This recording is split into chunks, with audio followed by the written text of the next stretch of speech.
I'm Will Metzold, and you are not going to find grapes that grow like this just anywhere. They are part of what make up the distinct wine scene in Oregon, but it could be changing from the typical varieties and tastes we're used to.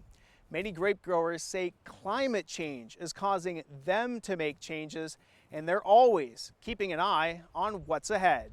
This is a Chardonnay plant, and again, this is post-season. We just harvested this fruit a week or so ago. Di Crisp has been growing a career producing wine at a vineyard west of Corvallis for 35 years.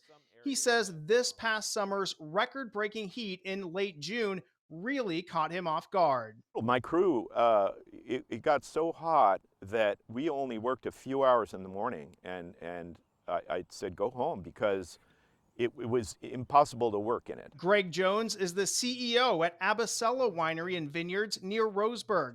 He's done several studies of climate changes at vineyards across the world and says he's never seen anything like this. It occurred at a much higher latitude than we would anticipate.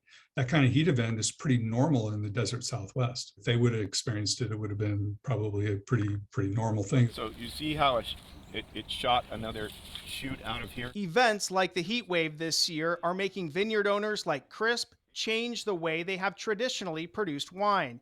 He says they need to be ready to respond to how it might alter the growing season. What it also has done is we are harvesting the fruit earlier than we ever have. This year was way earlier. This is usually the very last thing I harvest, and sometimes it pushes into November. But both Crisp and Jones say changes in Oregon's climate right now are not entirely negative. Crisp says there are also fewer frosts, and this year's fruit had optimal ripeness. Slight increases in temperature also open up more varieties of grapes that can be grown, other than Oregon's signature Pinot Noir, Chardonnay, and Pinot Grigio. I grow Sauvignon Blanc here, and we're ripening it really well here now, and I really like that.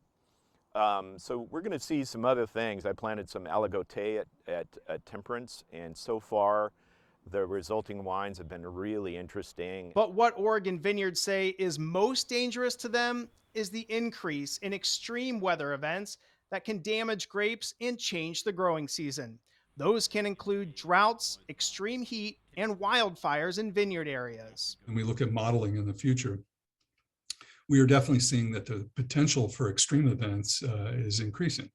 And so it doesn't put it out of the record that we might not see one of those again. But for now, a slightly warmer climate means the Oregon wine industry has a chance to expand even further. We can look at other varieties that can be grown here.